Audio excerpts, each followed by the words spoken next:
one thing that I've heard from a lot of people, like a number of people you've planned their weddings, one of the biggest testimonies that they all appreciate is how you can handle Nigerian parents. Nigerian parents listen to this girl, guys. They will just respect it. What are you? What? I need to understand this soap you're using. Let me cut it for you. That is funny.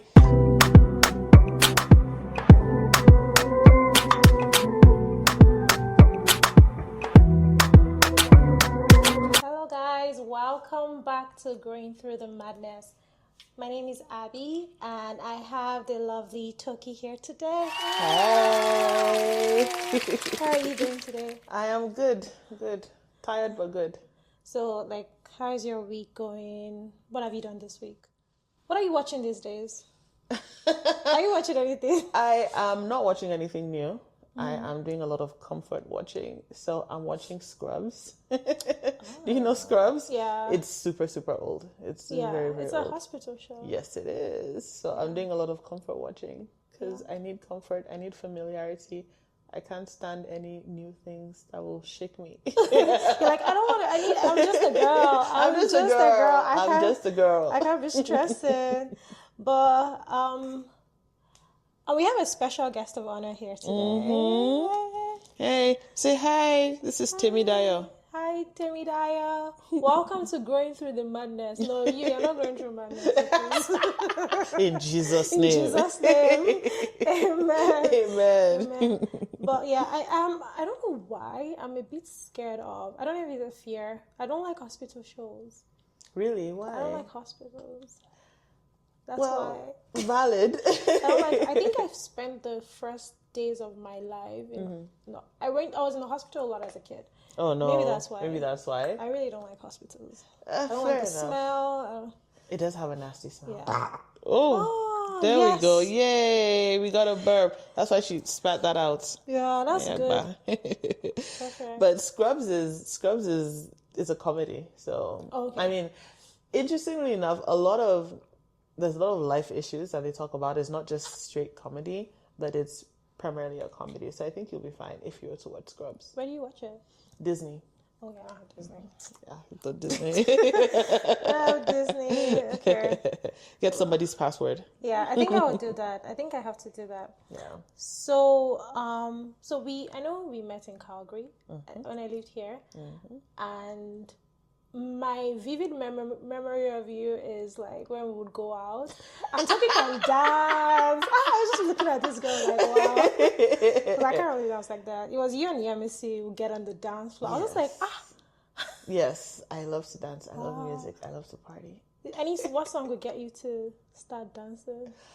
It really depends. I love soca. I love Afrobeats. That one is guaranteed. I mean, you heard it in the car. That Fuji Vibes has been on repeat since it first dropped. Ooh, I love that. I love that song a lot.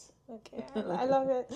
And I don't remember. I really don't remember how we met. I can't remember. Do you remember? No, I do not. I feel like it would have been maybe through Chisom or Abisola. I don't remember how, when, where. Me too. I just know that I moved here. Yeah. I met a bunch of Chisom and Abby's friends.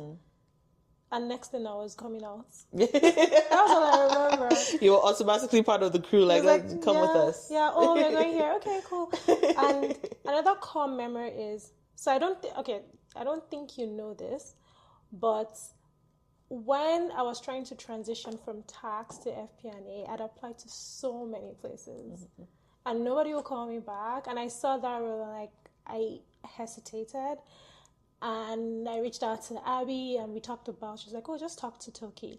And I reached out to you, and you referred me to the role, and you coached me, and you don't even understand that. That actually opened a different part for me that I was looking to go into, and nobody was giving me a chance. So that was, so thank you. That actually means a lot. That still means a lot to me, and I remember that.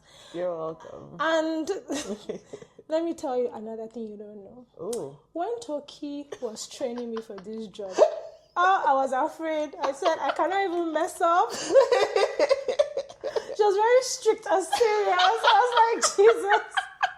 I called Abby. I said, hey, I better know what I'm doing. Oh, wow. Do you remember? I do remember that. I did not know that part of it. Me, I was looking for somebody to take the job from my hands. Yeah. Because I don't know if you know that I was, that was when I took time off to work on Arinka. Yes. Yes. You told me. Yes. So I needed somebody to just take that job so that I could go on my merry way and build my business.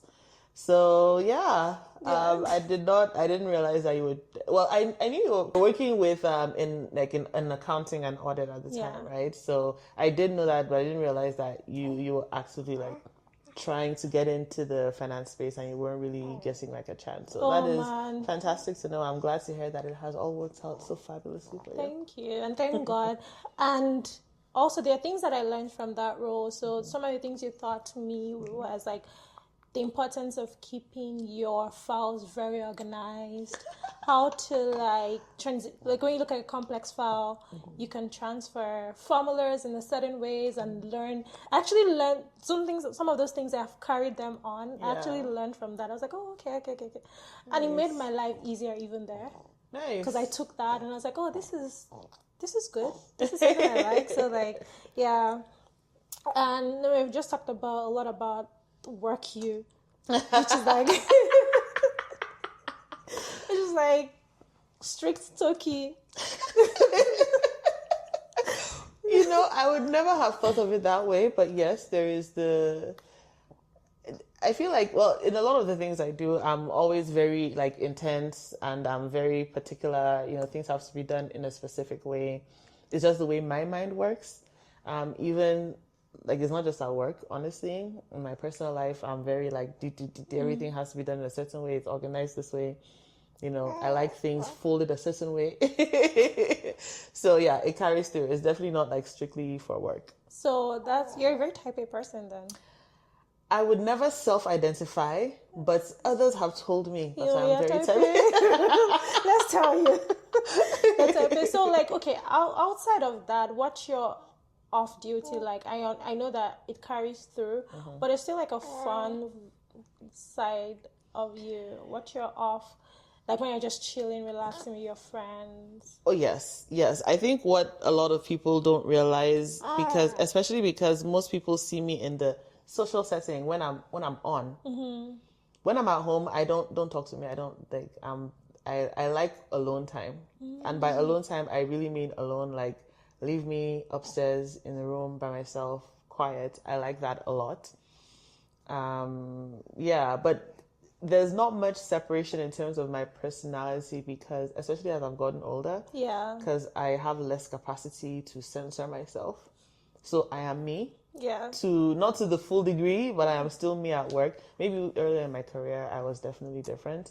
But now it's just kind of like, I am what I am. This is what it is. It is what it is. If you don't like it, then that works for me. I can find somewhere else. Yeah. So yeah, but I'm definitely at home. I like quiet. I like being alone. I like being with my family. Yeah. I mean, you know that I'm always with them. So that, I guess that's obviously me. Anything to do with family, food. Do you like cooking? I love cooking. Oh, I didn't know that. What's your favorite thing to cook? I cook a lot of things. I don't have a favorite, to be very honest. I cook a lot of things. Okay, wait. If we were to do a competition right now, what do you think you would cook and you would win? Or people will say you would win? Okay, let me say people will say you would win. It's plenty. Like, it's plenty. Like my son actually cooks as well. Like we cook together all the time. I love to cook, and I really do cook a lot of different things. I don't just cook Nigerian food. I don't just cook Dominican food. I like recipes, and then I'll try out a recipe, and then I'll add the things that I like to it and tweak it and change it. So my Saturdays we make pancakes. Almost every Saturday morning we make pancakes together. I think the things that I would say my family, that it's like a banger. I do yam pottage, like they love that. Every time I would go home to Dominica, my dad would have like a basket of yam waiting for me. Like, okay, when you unpack, you showered, you're ready to go. There's some yam. Please make some pottage for us. Thank you.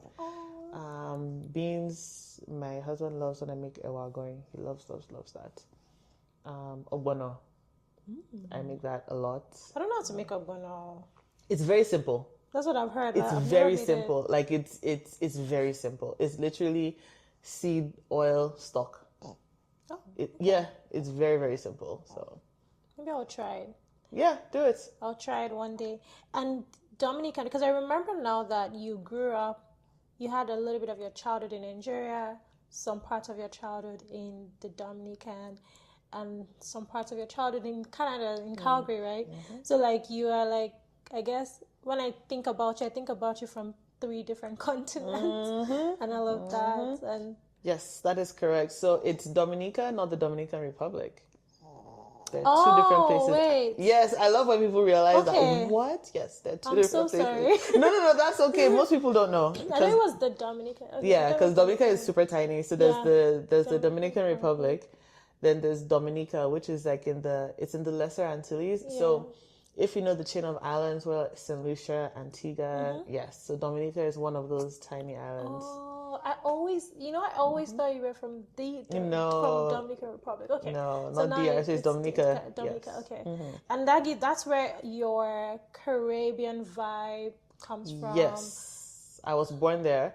I grew up there. I first lived there, then we moved to Nigeria because they wanted us to have the Nigerian experience. So I went to high school there. I finished primary school, I went to high school, and then I went back to Dominica, did college. Then I moved to Texas. Oh, I didn't know you lived in America. Yeah, okay. Girl, I don't talk about that part. Yeah, it doesn't matter. You don't like it. You're like, no. I mean, I made a lot of good friends there, but I didn't have a good time in Texas. So I moved to Canada, so my adulthood has been in Canada, more or less. Yeah, and throughout all these years, you've actually built a very dynamic life. You have 2 businesses, you have a full-time job, you have your MBA, you're a mom, you're a wife, you're a friend, your sister. Yes. You're wearing so many hats. How are you doing it? You like, the spreadsheets are there, you're praying. What are you doing? All of the above, my dear. All of the above. I live in spreadsheets. I live in prayer. I live in everything. I love it. So like very balanced. It's not balanced. No, it's not balanced. It's not balanced. It's if it's an illusion. If you think it's balanced, it's the highlights reel you're seeing on social media. It's not balanced. It's not balanced at all. I don't think. I think Michelle Obama has actually said it, that this idea of everything being perfectly in tune, I don't know that it's something realistic. Like there's always going to be something that's going to be taking precedence at any given time, right? Sure. Or maybe that is the balance where something is a higher priority right now versus the other things. Maybe that is the balance as opposed to everything is evenly distributed, right? So there is no balance. Like when I started my MBA, for example, I started that when I was on mat leave, my first mat leave, and I wasn't really doing much with the businesses because I couldn't. I was doing MBA and I was a first-time mom, and that was also COVID. Oh my God, that's a lot. It's a lot. It is a lot. So I would say perhaps what has kept me grounded, maybe, rather than finding balance, is my family. Like, everything always comes back to my family. My family is my everything. Like everything that I do, it's around them. So it's just my family, how everybody chips in. You know, my sister would do nights, my mother-in-law would do nights. Aww. The siblings would come take shifts so that I can sleep, study, go to class. Yeah. You know that thing they say about, first of all, it takes a village. It does. And I 110% agree. Secondly, we do need a community. We do need people. Yes. I don't really buy that idea. I don't know if you've been seeing it on the socials where people are like, oh, I can do it by myself. You don't need anybody. Nobody owes you anything. I'm like, no. I'm like, what are you guys talking about? I feel like it's the young people who are saying that, perhaps the people in their 20s who are, you know, they're just been released into the adulthood wild and they're like, oh yeah, I don't need. You need people. You need people. Or like people grumble, oh my God, they want this, they're feeling entitled. I'm like, are they really feeling entitled, or you don't want to be there? Or you don't want to be there. And I cannot overstate the importance of having a village and having people in your corner And when I talk about my family, I'm also talking about my friends. My friends are everything. Like, yeah, you need people around you, and each person has, like, they can meet you at different points in time to fill that specific need in that moment, right?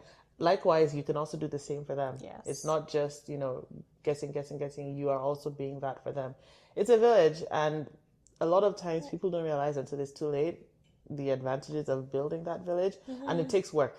Exactly. It's work. It's a lot of work. It takes time to build it, but yeah, you can't do it alone. And it's also like when you're trying to build a village, or when you're quote unquote in a village, you have to realize that there are expectations of you as well. Yes. I don't like the mindset of, they're just going to do XYZ for me, and then you don't think about when you can be there. And the tricky thing is, when you're being there for people, or people that you love, you're not doing it because they're going to be there for you. You're just doing it because you love them. You're just doing it. You see a need, you're there.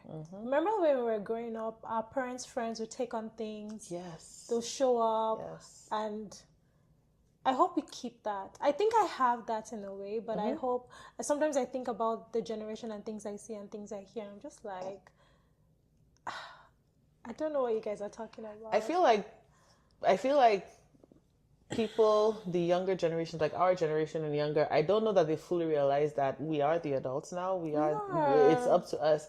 Like, I see sometimes on social media where people are like, oh, people don't gather anymore. Do you know how I used to have parties with our family friends? Like, yeah, that's because you are the person, you are the adult. You are the one who has to be doing these get-togethers, right? So I don't think, like, sometimes it's wild to me to think that I'm an adult. Yeah, and I'm responsible for children. But we are. So it's up to us to create those memories, to create those opportunities to gather, to reach out to people and understand that needs fluctuate, right? Like, you hear a lot about people say, oh, this person hasn't spoken to me in 2 weeks, so I'm not really checking in on them either. We're not friends anymore. You don't know what that person is going through. Maybe sometimes you're the one pulling that friendship for that period of time, and that's okay. The next season, maybe they're the one pulling it, as long as you know the person, obviously. Yeah. And that person is worth keeping in your life. Yes, and they love you. I think that's the thing I always check. I'm like, maybe somebody's messing with me, like, but deep down, I can't say they don't love me. Exactly. Or they can't say I don't love them. So we'll figure it out. We'll figure it out. It's a season. It's a season. It's a season. Fine. I don't have to talk to you every day. Maybe this friendship doesn't require us speaking every day to maintain it. Maybe that one does require us speaking very frequently to maintain it, right? It's just understanding what each individual relationship needs and fulfilling it. And this is why, before we started, I told you that I want to bring back Christmas parties. Yes. We are the adults. It's also.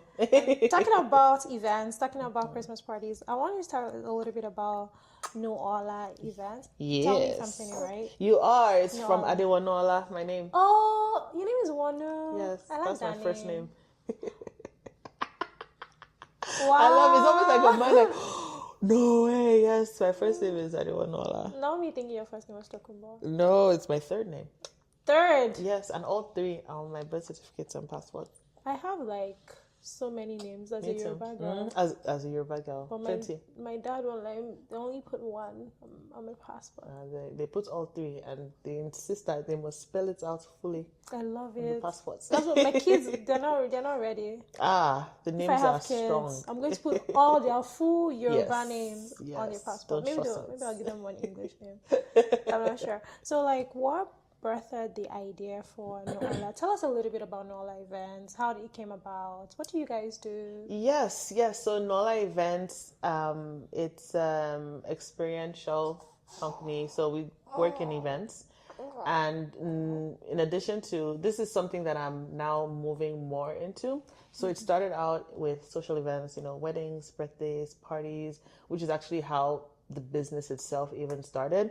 But now I'm moving more into that space where it's also of cultural expression and building community and being very design forward, and what that means to plan an events with intention and not just with following what's the latest trend on social media, right? So that's what Nuola Events is. How did it start? So I like organizing things. I like parties. Yeah. I like a theme.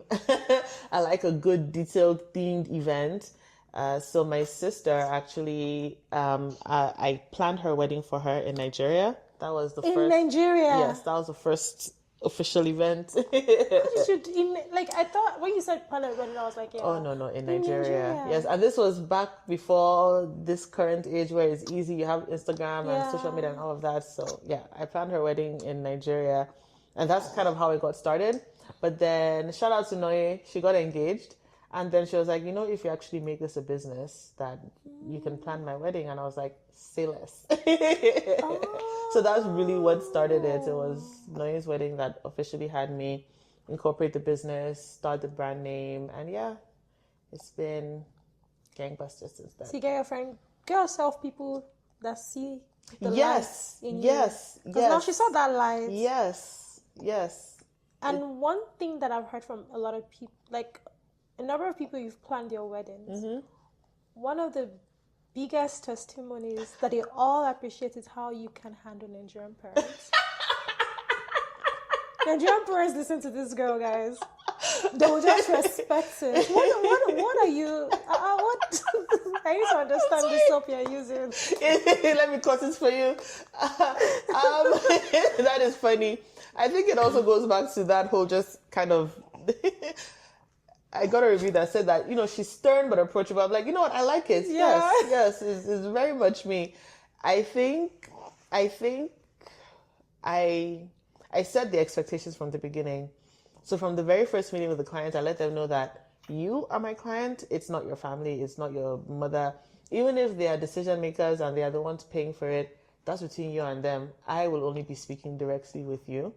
So I set that expectation from the beginning. And I also let them know that because you're my client, it's what you want that I'm going to do. So whoever comes on the day of and says something else, you're not doing it. I'm not doing it.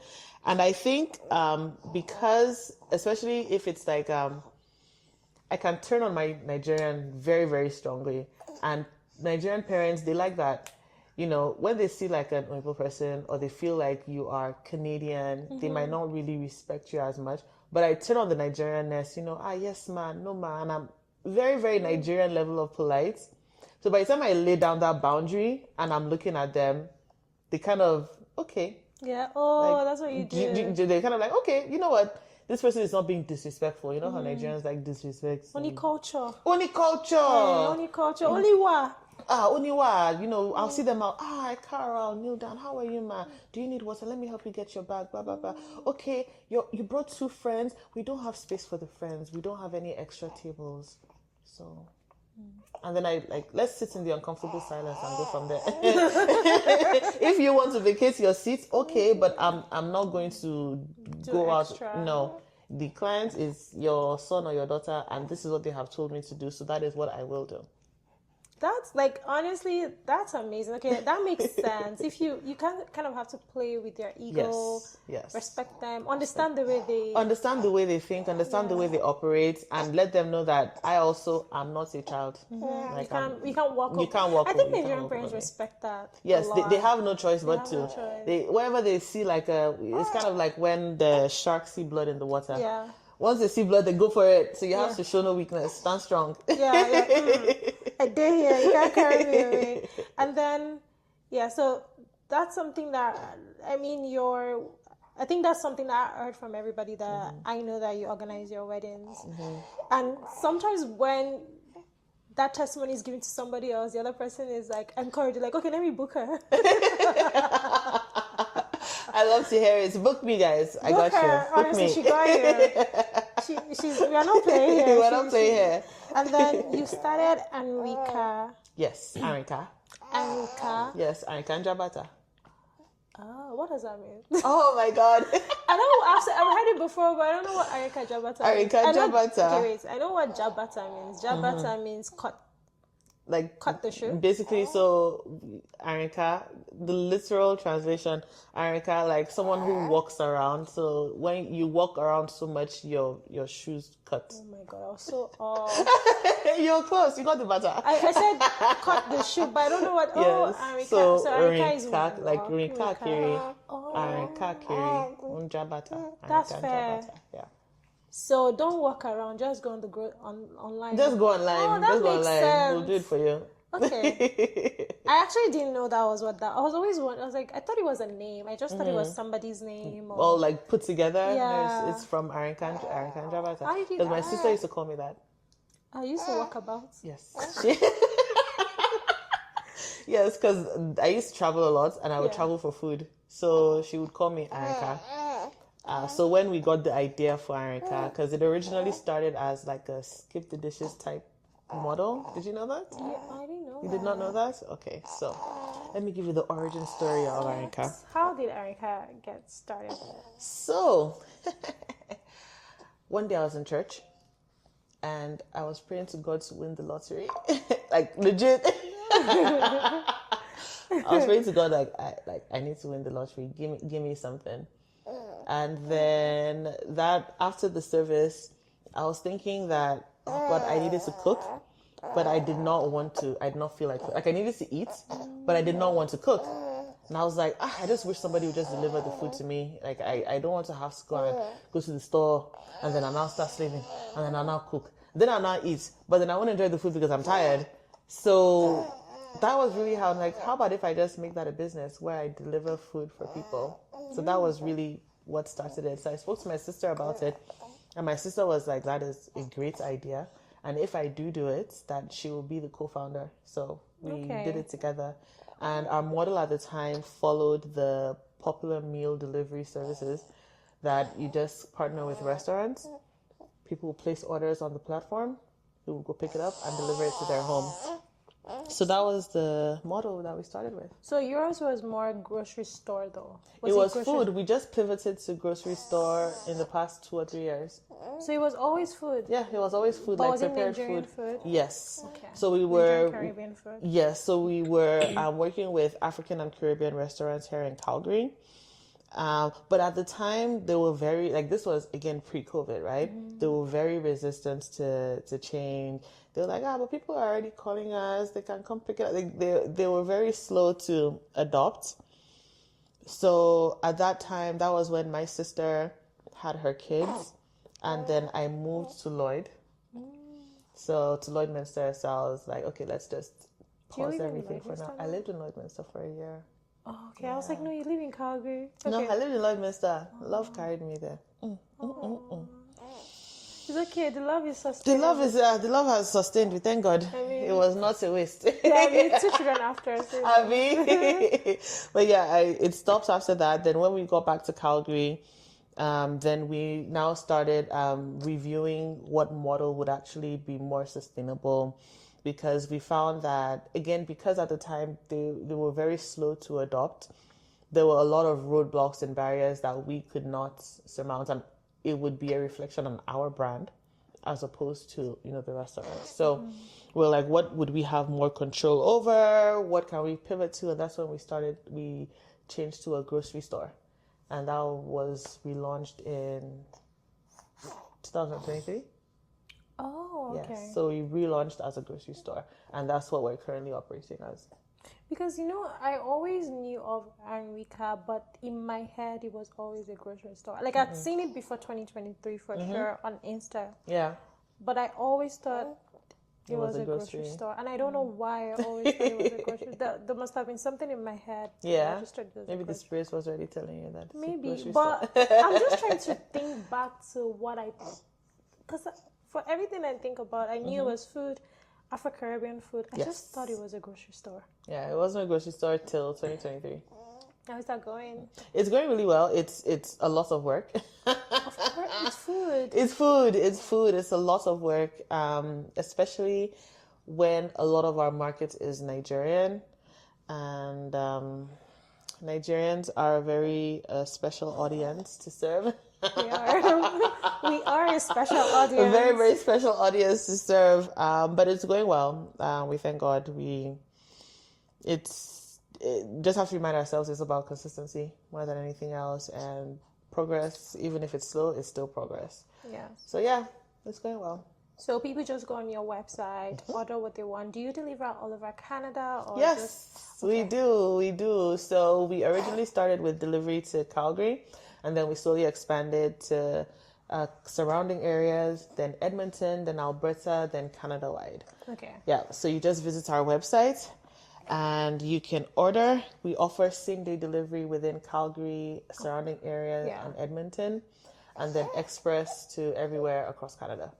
What's express? Express. So we have like whatever the quickest option is available with the courier. Okay. So let's say it's a Fort Mac, there might be a next day option, or 2 to 3 days for like Montreal or Quebec, or what's the furthest we've delivered to? Oh. Yeah, we've delivered to Quebec. I think we've delivered to Newfoundland. It's all over Canada.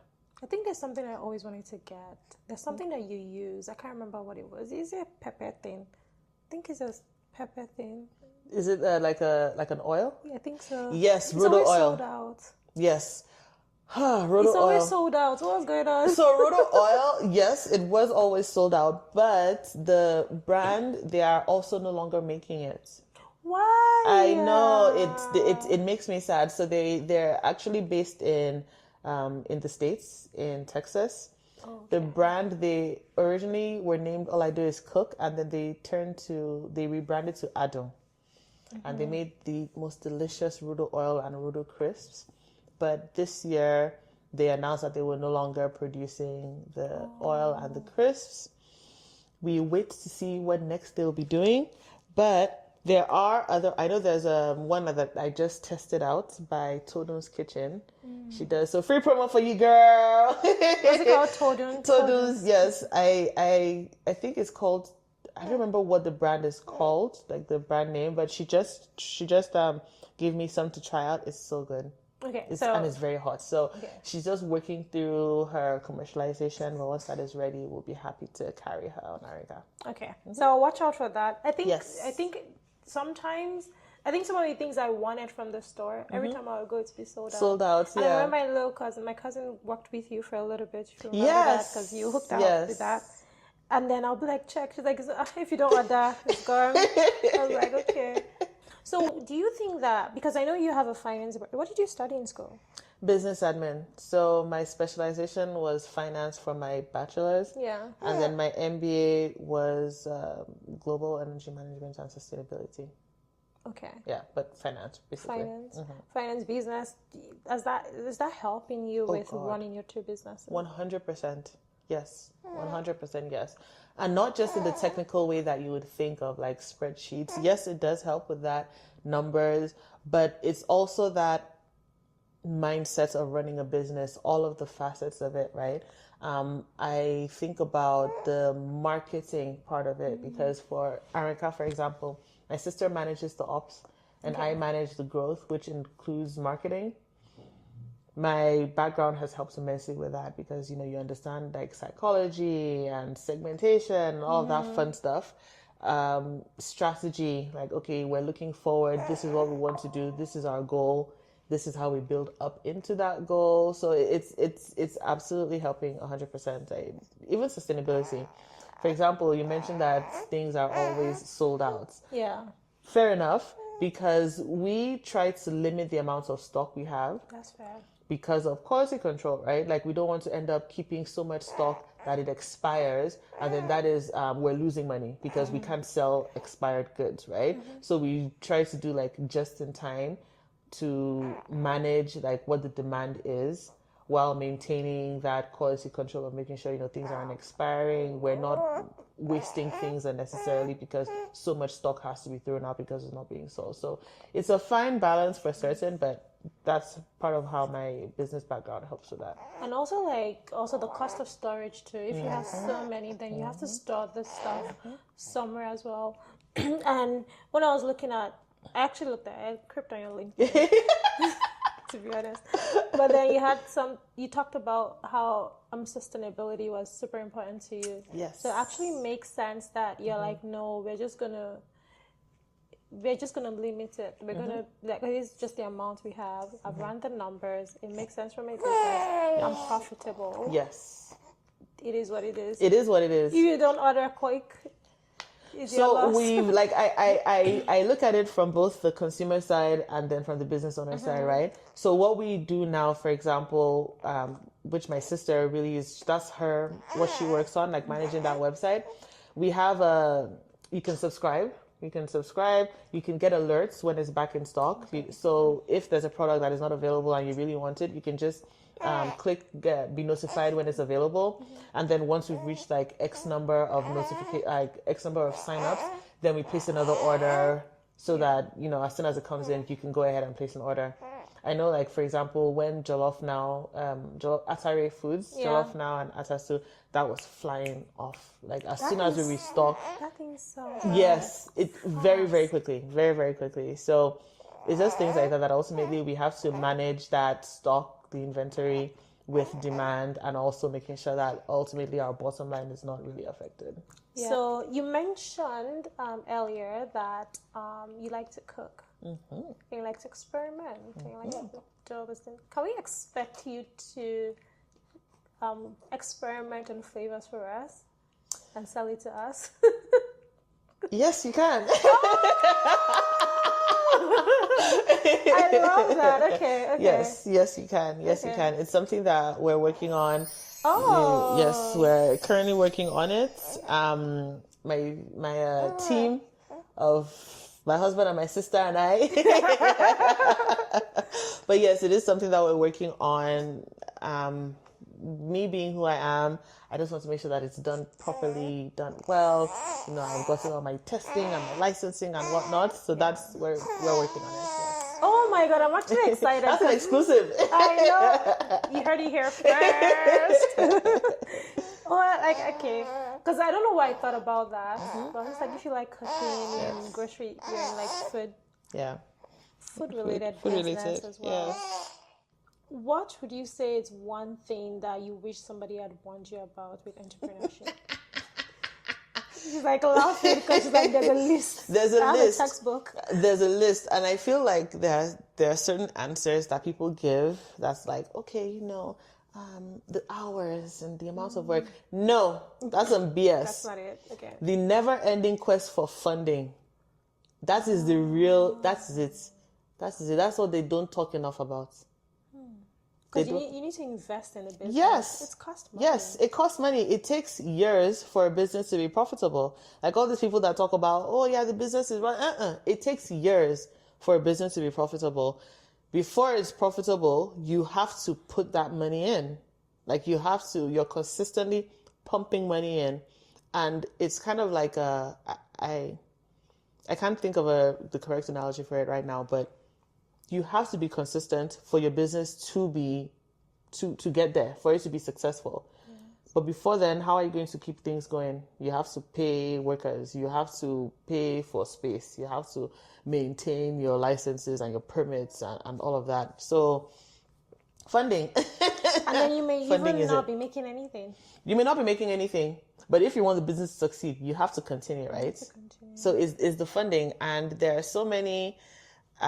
which is why when I think about like sustainability in general, like I feel like there is such a focus on environmental, but there's so many other things that also build into it, that go into it, or even thinking about DEI, or what they call it now. DEI. There's another diversity, equity, and inclusion. Yeah. Like even thinking about that, if as a founder you're trying to get funding. Or maybe you're trying to get investors. Investors have particular things that they are looking at to evaluate whether they want to invest in your business. If you're looking to traditional methods of traditional forms of investing, they want to see that, oh, where did you get your funding from and your term sheets and blah, blah, blah, blah, blah. But when you're a small business, particularly a business of like a founder of color, your funding may not necessarily be from traditional, like from a bank or something, right? It's family members. They don't necessarily rate those things as viable sources of income. So then your hoops, how are you going to invest in me? That's like a gross simplification of it for the purpose of this discussion. But that is something that really grinds my gears. I remember at my previous company, we were looking at some businesses who had applied to us for funding because the company I work for provides funding to businesses. I'm trying not to mention names. Don't. Well, yes. Yeah. So I remember it was something that how you can't necessarily have the same. I understand the need for standardization, but there does need to be some flexibility to allow for the nuances of the cultural backgrounds that we may not have as much access to loans and credit cards like other businesses may have. So that does need to factor into your decision making when you're evaluating how they were getting their funding, right?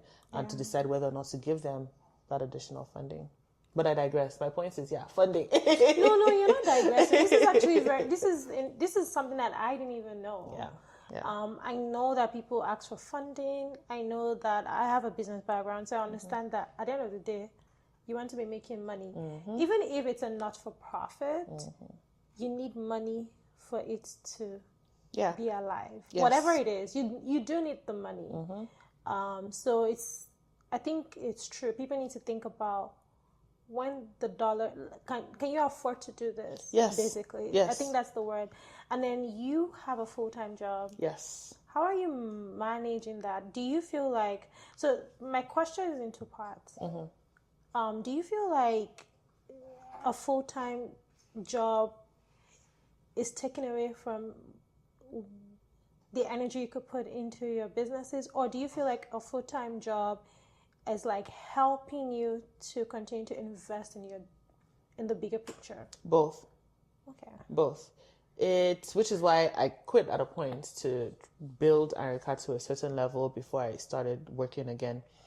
It does take away energy, especially when you now have a family that also needs your energy. Yeah.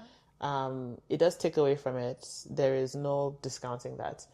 That is why I would recommend, if there's any young single person who is thinking about a business, do it now. Oh yeah, before get you it have started kids. now, before you have kids, before you get married, because your priorities will shift. They have to shift. They must. They must shift. Right? So while you have that capacity, do it, run for it, go hard, do everything you can right now.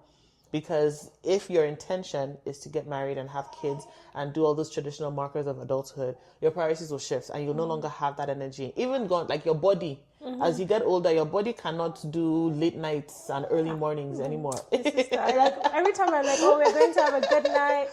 Trust me, that Sunday morning or that Saturday morning, I'm like, I'm going to be in bed till like 12. Nobody should talk to me. But back in the day, I'm up at 8 in church. Look, Friday, I'm leaving school, I'm going to work, I'm finishing work, I'm changing to go to the party. Saturday, we're going for brunch. Saturday afternoon, we're looking for something else to do. Saturday night, we're in a party. Sunday, we're in church. Like, I could do that. Like, I'll wake up. I'm like, if I go out on a Saturday, I'm not going to church the next day. Look, nobody's seen me for a week. Minimum. Minimum. So, yeah, I will say that having a job, like having a full-time job alongside running businesses, it definitely does take away from your energy. But it is necessary because, again, funding. Businesses are very uncertain. Because you started a business does not mean that business will last and it will continue, right? You need stability, you need security. And not everybody, I fully acknowledge the privilege in me being able to say, I'm quitting my job. I had savings, I had backup of Bank of Daddy. If things really fall through, Bank of Daddy, that's what we used to call him, Central Bank of Daddy. So I fully acknowledge that not everybody can do those things. So yes, you do need the security. You do need the stability of having a full-time job. And it does allow you to take some risks with your business because you know that ultimately I shall know that this paycheck is coming in, right? But it is difficult. It's very difficult. I don't think it's for everybody. I know everybody is like, work for yourself, build your own dreams. It's not for everyone. It's not. And it's not for everyone. Sometimes there's also a part of you that may enjoy the corporate life. There are parts of the corporate life that may be enjoyable. If you want to be a 9-to-5 girly, be that. Make it and you will make it. You will make it. It's fine. There is nothing wrong with just being It's not even a just being. There's nothing wrong with corporates. There's nothing wrong. I don't think there's anything wrong with it. Some people like to vilify us. No, like in Nigerian culture, haven't you heard, especially our parents' generation or like aunties, and uncles and stuff, they say things like, you cannot make it. So if you're in this country, if you don't have your own thing, you can never really make it. And I'm like, I know people that do. I mean, they have other streams of income. They may not have any active business. They have other streams of income. Yeah. But then 9 to 5 give them that liberty Yes. to have those other streams of, maybe they have investment, they have real estate, they have all of these things. And I see these people, and I'm listening to these people. I'm like, guys, but I don't argue with them. Sometimes you just let people. You know what? If you think that's what it is, that's what it is. I think that, in my opinion, it's kind of like the way Nigerian society is what, society is what breeds culture, right? But in my opinion, I feel like this idea of multiple hustles, it's born out of necessity and has now become a Nigerian thing. And when I say necessity, I mean like it's difficult to live in Nigeria if you are not earning X income, if you're not a politician. Yes, or even if you're not a politician, like if you're not working for like some of the major companies. You're not working for the big companies. It's difficult. So it is not even like, oh, I'm pursuing a passion. It is a necessity to have multiple streams of income because you don't know when this one is going to end. You need to be able to make ends meet. Perhaps you're a student and your parents are just like struggling to get you through school. You need to have, maybe you know how to do hair, you know how to sew clothes, so that one can bring in money. So, do you understand? Like, I feel like that's why I feel like it's a necessity that has now become like a Nigerian thing, that it's almost the norm for any person to have 1, 2, 3 things that they are doing simultaneously. Yeah. That's my opinion. I was gonna say that when you're saying that if you're a student, you need to know how to make it. I can't make it. You know how to sew clothes. I can't sew clothes. I was just like, so which one can you do? I can't do anything. What do you have to fall back on? I can't, my cooking stuff, we get as it be. So like, I was like, damn, girl. Oh Lord, what would I have done? I have no fallback. Thank God we'll never know. Thank God for that. Thank God we'll never know. Like, so you talked about on your LinkedIn, I'm just going to read, you describe your work as living at the intersection between culture, sustainability, and strategy. So I want you to explain those words. Like, I want you to unpack it. How does that show up? Because you also said that sustainability is culture, culture is sustainability. I'm just like, okay, I want you to help us unpack that. Unpack everything, yeah. So I say I live at the intersection of cultures, right? Because culture is rooted in everything that I do. So in my day-to-day, culture is the very essence of what I do. So culture in the sense that, say for example, the names of my businesses, they all have deep meaning and they are in my language, right? So that is what I mean by culture. I live at the intersectionality of culture, sustainability, and strategy. Whenever, even with Nuola Events, the events that I am now putting on, they are about keeping culture alive and building community and having that impact, which is particularly important to me as a woman in Canada raising children as Nigerian Dominican children in Canada. Yeah. They don't have what we have where we grew up there, so we lived there for a period, right? But so how then do we keep the culture alive? What are the things that we do, right? So all of these various ventures that I'm doing in one way or the other are about keeping culture alive. So same thing with sustainability, where sustainability again to me goes beyond environmental impacts and managing waste and green space. Yes, that is important. Whether it's in naming something as simple as naming my businesses to the actual events that we're putting on, the type of services we offer, it's about really keeping that culture alive. Then sustainability, similar, where we are thinking about, so like when I do, like we mentioned earlier, in terms of like managing inventory, right? Ensuring that there's as little waste as possible. That's also how we're contributing to sustainability. And it's those things that really tie together is tied together by strategy. So I spend a lot of time reading and writing, like my notes. I think I have like over like thousands of notes in there. Just as thoughts come to me, I put them down. I am a big fan of writing. And then I have these ideas, and then I try to make sure they connect so that there's that seamless approach, which is the overall strategy that is now applied to the businesses. So that is how I approach any of my ventures. I think about the cultural aspect of it, how I can honor the culture, how we can keep it sustainable, both environmentally and culturally, and then what strategy is it that I'm putting in place to keep all of those seamlessly working together. I'm just thinking, like I was taking a minute to think about everything you're sharing. I'm excited about you. Like I'm excited about the things you're going to do. And Thank you. Thank you. And how your businesses will grow. Thank you. They will continue to grow by the grace of God. Amen. In Thank Jesus' you. name. Amen. Like, I believe in it. Thank you. And you said something about how keeping. I just remembered that growing up, my dad and his friends, they would, during Christmas time, they would all get together, and the kids would be into somebody's house. Yes. They're in the compound. There's alcohol, there's beer, there's Yoruba music.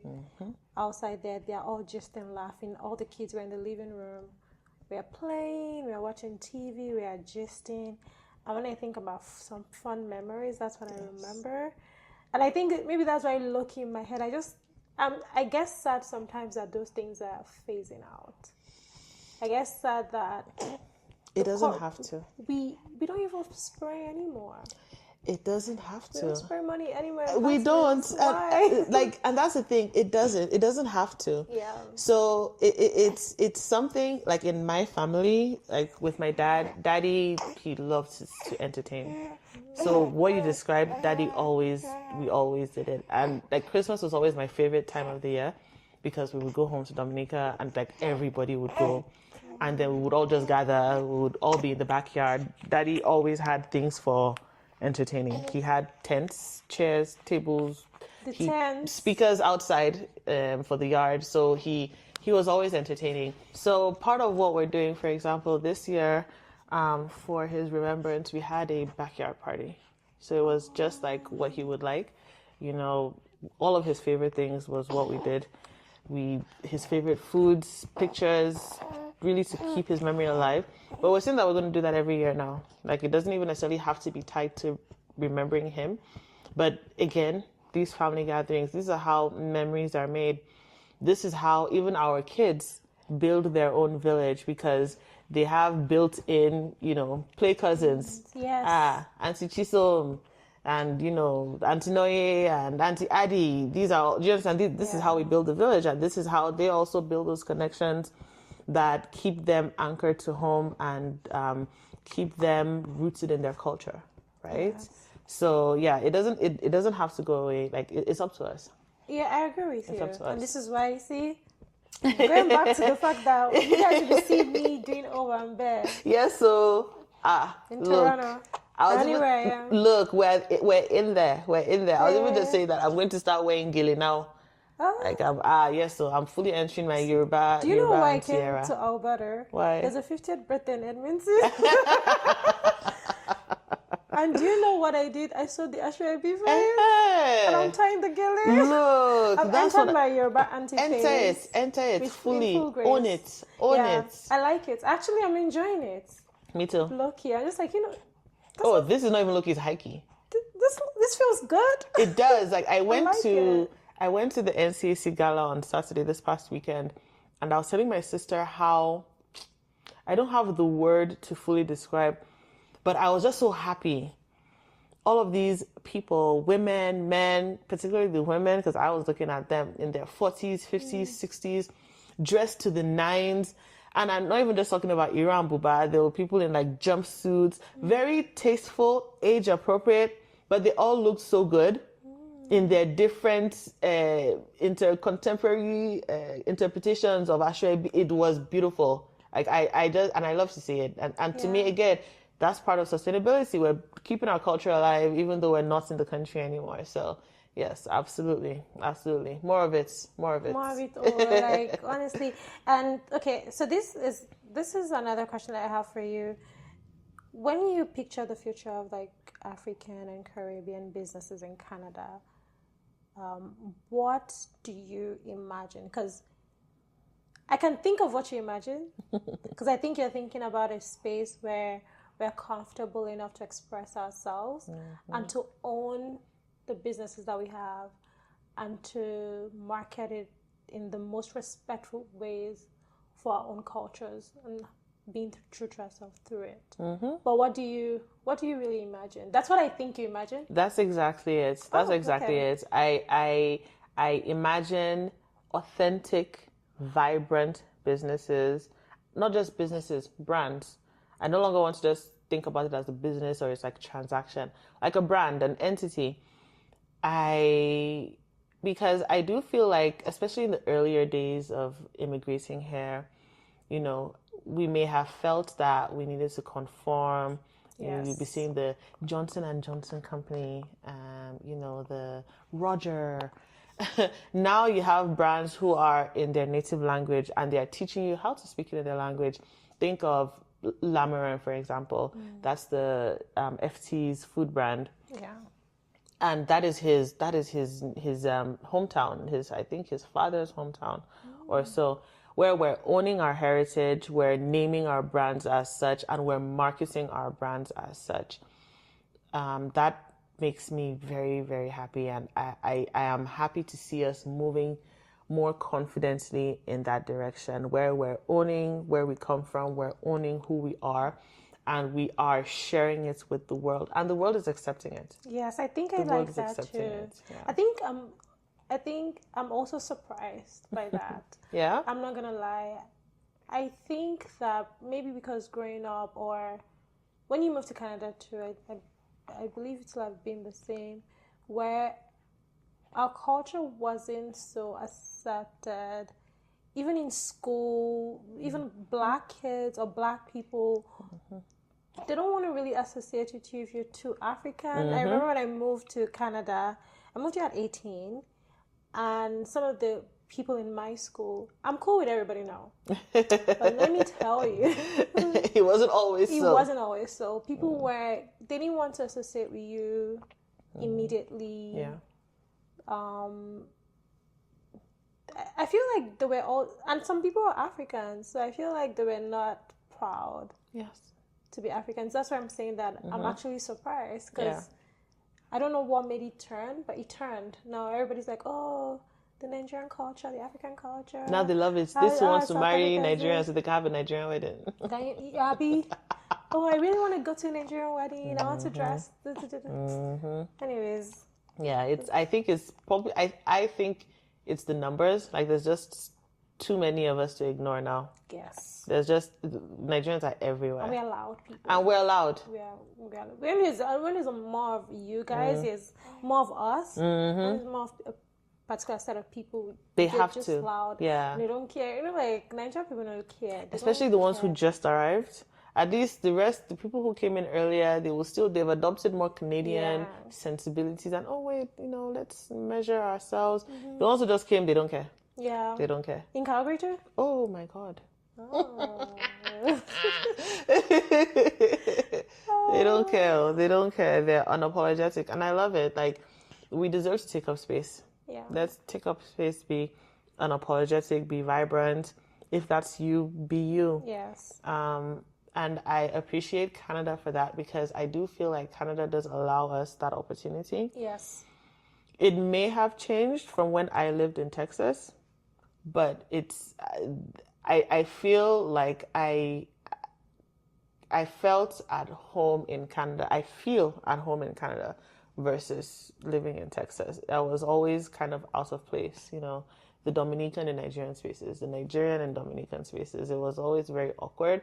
But Canada kind of allowed me to be all of me at once and just be who I am, right? Yeah. And this is where we're going to pretend you never lived in Texas.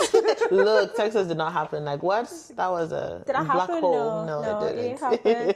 So, Can you tell me one time that something happened, that you're experiencing something through everything that you do, and you were like, yes, this is what I'm supposed to be doing?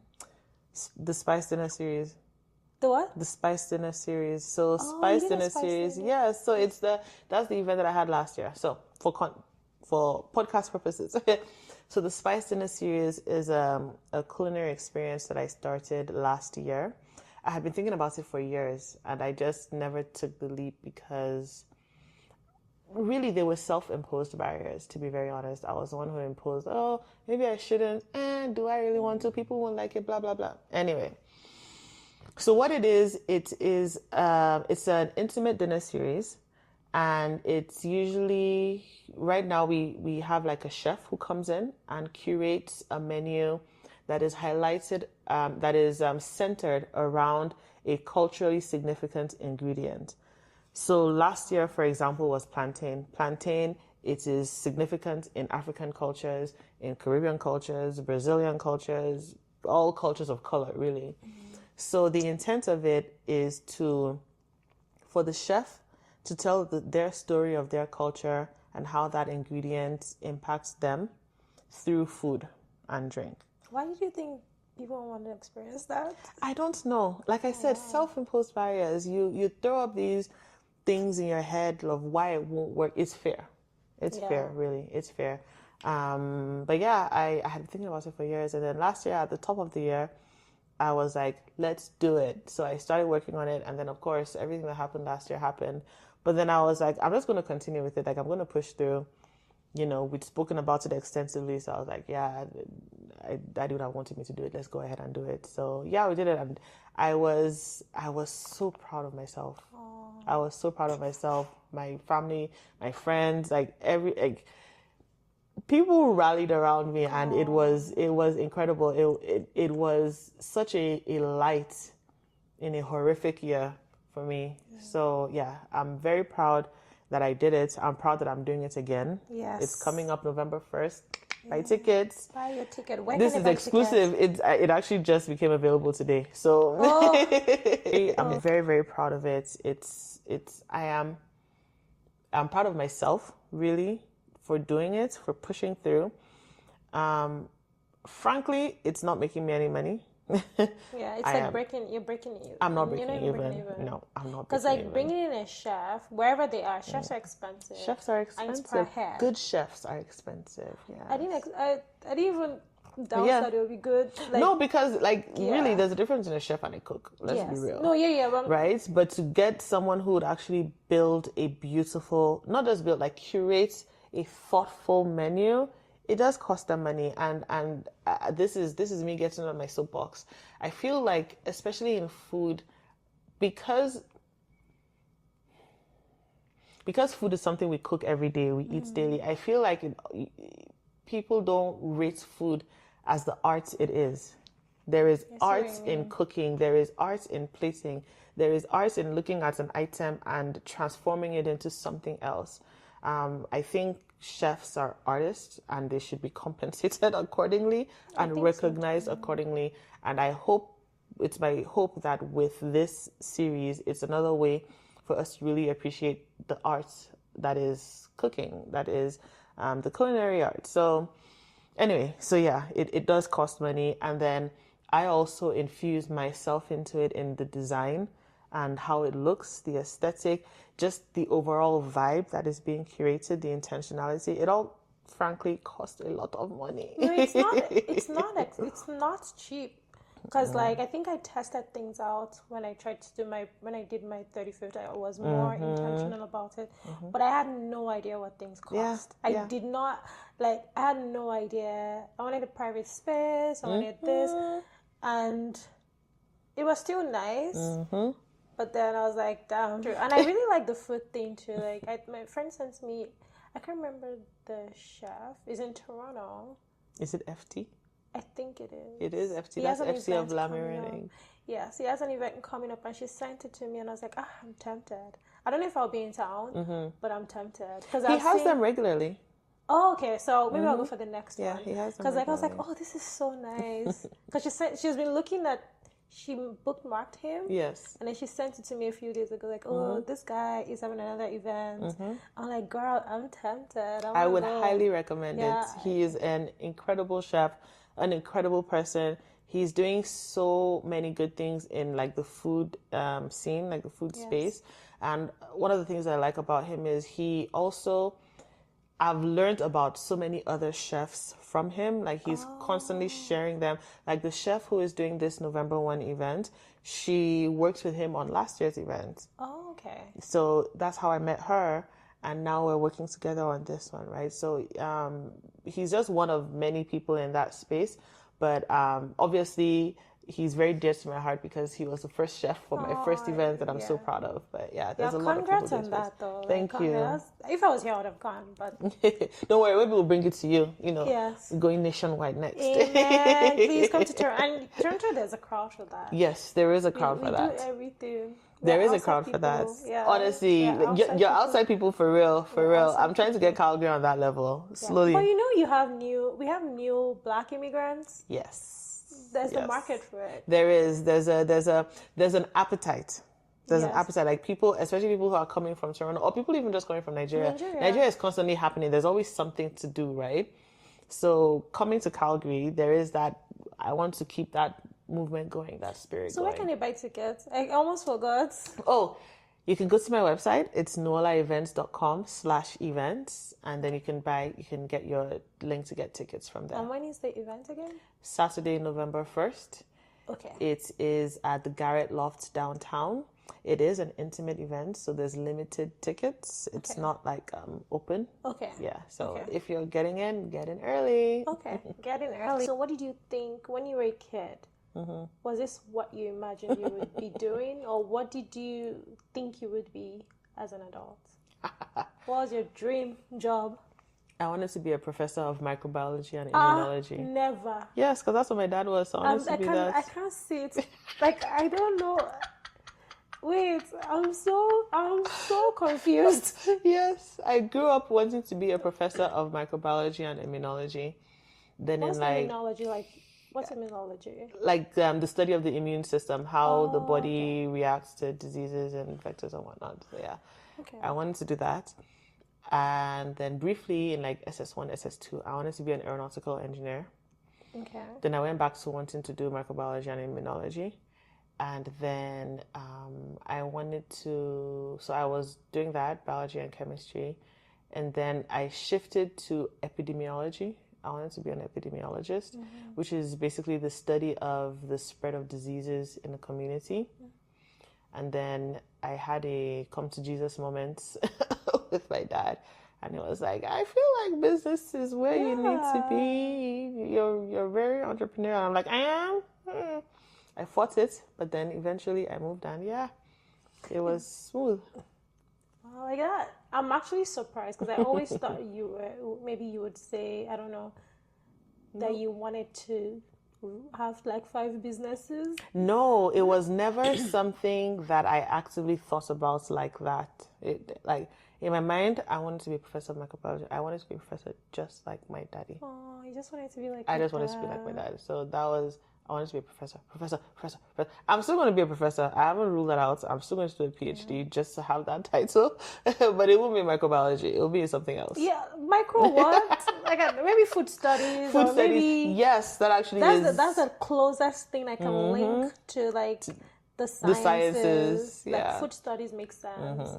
Food science makes sense. Sustainability and growth. Yes. Or sustainability in food space. Or even generally as a science makes sense. Yeah. Yeah. But inside the core biology. Like I loved doing labs, but the write up after the lab, yeah, that was the wahala for me. I like practicals. Yes. I like practicals and I'm quite visual as well. But I didn't like theory. I didn't like the theory. I think it was just more that curiosity. Like I was just curious about it. And again, this is what daddy does. I'm going to do it too. Oh, that's so cute. You're such a daddy's girl. Yes. You're such a daddy's girl. I am too shy. I can't even lie. But see, I even like in my notes for you, I was like, did you imagine that you have like different businesses? Like, I'm going to have this. I'm going to do this. And the funny thing is, which is why I ended up doing what I'm doing, because my dad had always said that whatever we do, he wants us to be able to do it on our own, like have a business of our own. So he was like, if I'm determined to do sciences, that maybe I should consider pharmacy, because I can just have a pharmacy of my own, and it's my own business. I'm not relying on anybody. So he was always the one that was kind of, but Daddy was never the person to say, you should do this, you must do this. He would just kind of offer something to you, maybe nudge you closer, but he would just let you make your own decisions, and whatever he wants to do, he'll support it. Seems like you had such an impactful father. Like, yes. It was very impactful. Yes. I know like you were very close to him too. Yes. But what would you want to advise anybody that's trying to pivot in their career, or trying to juggle, or that are presently or trying to juggle different things? Write everything down. Everything? Every single thing. So what are they writing down, actually? Anything. Whatever thought you have, whatever idea you have, whatever consideration, even if you see a job description you like, write it down, keep it, and the pieces will start to come together. I think, if I were to speak for myself, I think a lot of times we try to wait for things to be completely perfect and all pretty. It rarely, if ever, comes like that. You kind of have to piece things together. So I would say write everything down. Write down what you like. Write down what you don't like. Write down what you've seen. Even like imagine what you don't see. Like, I don't know that the path that I am on, truthfully, I don't have a clear picture of what it is, but for me, my faith, like I believe in God. I'm Christian-based faith. So I believe that once I'm walking down that path, it will be revealed to me, right? All I have to do is just take the steps, right? Yes. And to take those steps, I write it down. I write what I want. I write down my dreams. Even if it seems outlandish, I write down my big dreams, whatever it is, and then everything will start piecing together. And like I mentioned earlier, even the Bible says, write down the vision, make it plain, that whoever sees it can run with it. It's easier for you to visualize something when you've written it down. It makes it real to you. It's the same thing like when they talk about affirmations, right? Whatever it is you want to be, write it out. I am confident. I can do difficult things. I am the next Oprah. Whatever it is, write it down. It makes it more real to you, and it sticks in your head. And I found that when I write down my ideas and things that I want to do, it helps me to recognize opportunities when they come up, because I have written it down. I read it regularly. I'm refining it. I'm adding, I'm tweaking. So when something comes up that could relate to that, I'm easily able to tie it in, and then I can jump on the opportunity, right? Similarly, I can say no because I've already written down, I don't want this. This is not what I want to do. It's clear to me. So if something comes up, I know it's an immediate no, right? So yeah, write it all down. That makes a lot of sense. And also, when you write it down, it's almost like you're telling yourself that it's going to happen. It may feel like it's not achievable, but slowly in your head, it feels like maybe I can do it. Yes. And it's also good to write it down, because over the years, when you go back, yes, you're like, I wasn't crazy. I wasn't. Look at how far I've come. I remember how I felt when I wrote this. Because when I go back to my journal sometimes and read, I remember the emotions I was feeling in that moment, whether I was sad or happy or lost. And I think it's also good for you. Yes, it is. It's also good for you. It's great practice, exactly for those reasons you said. You can remember, it can take you back there. It can remind you, maybe if you've gone off the path a little bit, you're like, actually, this is where I want to be. Or maybe, I do need to pivot. I do need to modify the goals, right? So yeah, write it down. This season of your life now, I think that you're Matley right now, your businesses are growing and you're figuring things out. What would you call, if you could give a word to this season, what would you call it and why? Is that too personal? No, it isn't. Like I said, I feel like it's our responsibility to share things, because you never know who it's helping, right? So that's fine. I would say this season of my life is called acceptance. Acceptance, and this is it's in different, like it applies to so many different things. One is accepting that my capacity has changed, yes. My capability has changed, my priorities have changed. Like even having one child versus now having two, what I could do with one child, I can't do. Like I would be mad to go and do an MBA right now with a newborn. Actually, yeah, with a newborn, I can't do that. Hard. So I did that with the one. I can't do that with the second, right? So it's accepting that things have changed and capacity, and that doesn't have to be a bad thing. I just need to adjust myself accordingly. Accepting that my rhythms have changed. So typically, I'm not a morning person. I've never been a morning person. I am forced to be a morning person now because getting kids ready for school, this one wakes up, blah, blah, blah. Accepting that and rolling with it, modifying it, right? Also, I think the most critical application of this for me is accepting all the parts of me. So for a very long time, I always felt like I had to partition, like there is Nuola Tokie, there's Arinka Tokie, there is finance girly Tokie. Like I thought I had to separate all of these little pieces. Like I just updated my LinkedIn.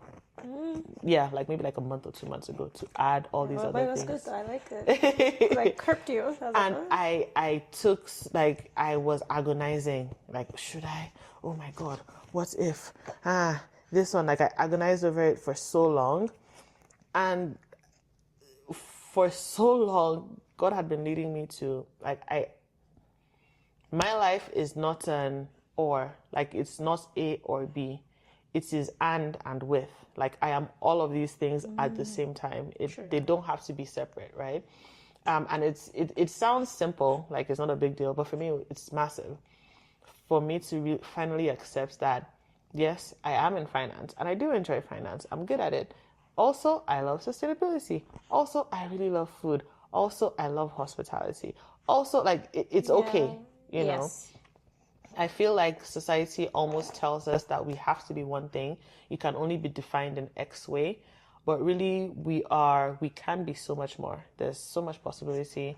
I can be doing all of this and in 5 years decide, you know what, actually, I don't want to do this anymore. I want to do something else. And that's okay. It's like giving yourself freedom. Giving myself freedom. That's really what it is. Giving myself freedom.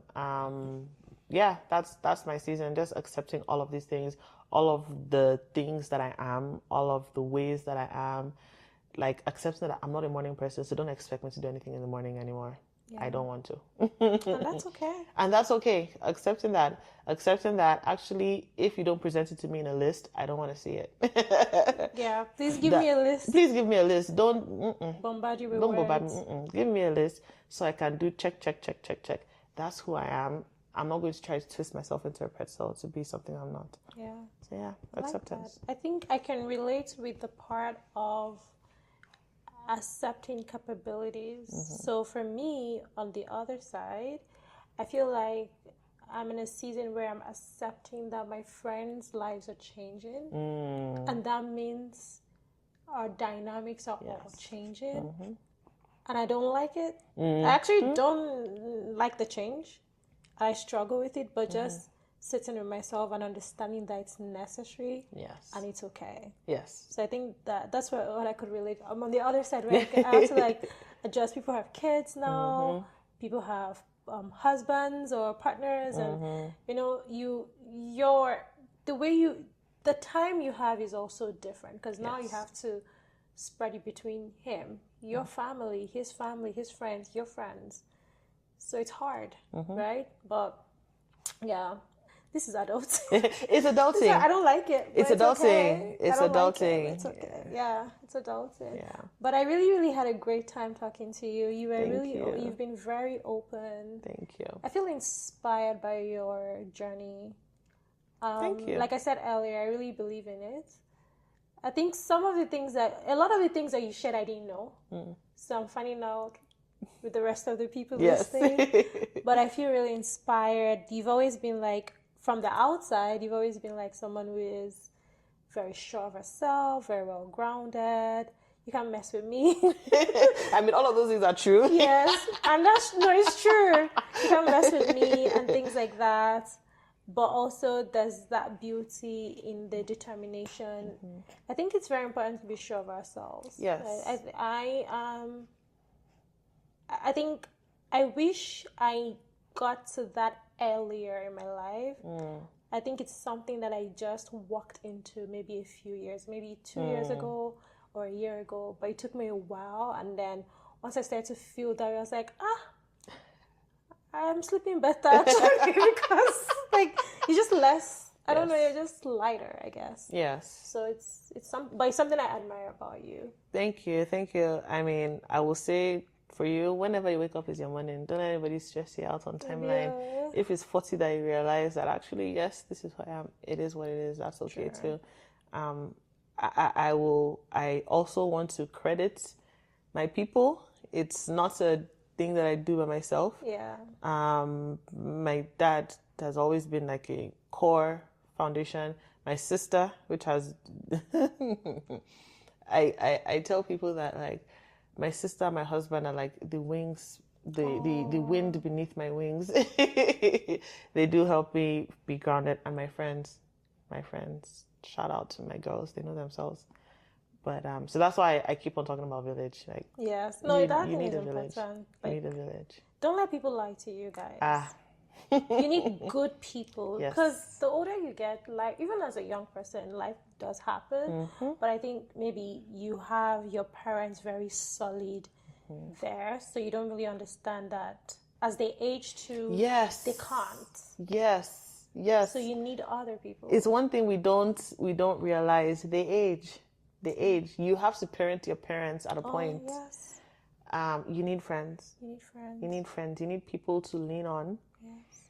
You need people to show you how to be a friend as well, right? It's not always about what they can do for you. You're also learning what you can do for them, what you can do for other people. You need friends. Yes, because when we were younger too, our friends will show up for us. But we didn't realize that they were showing up for their friend, not for us. But now, all of the above, they're all tired. You need to go and create your own. Yes. And because, growing up, you watch your mom or your dad or auntie take care of maybe the way they'll show up for their friends' parents in such an important way. And I feel like it's our time. We are there now, and we shouldn't ignore that important. We need to be those people now. We do. I think we do. Yes, we do. We're the new adults. We are the new adults. We have to own it all. Do that party. Throw that party. I'm throwing it. Have that barbecue. Yes, have the barbecue, throw the party. But thank you so much, Tokie. I really enjoyed having you today. Thank you for having me. Yes, thank you. And thank you guys. Thank you for listening to us. Again, my name is Abby. Until next time. Bye. Bye. Oh, don't forget to like and subscribe. Growing Through the Madness on YouTube and Instagram, or Growing TTM. Until next time, my name is Abby. Bye. Bye.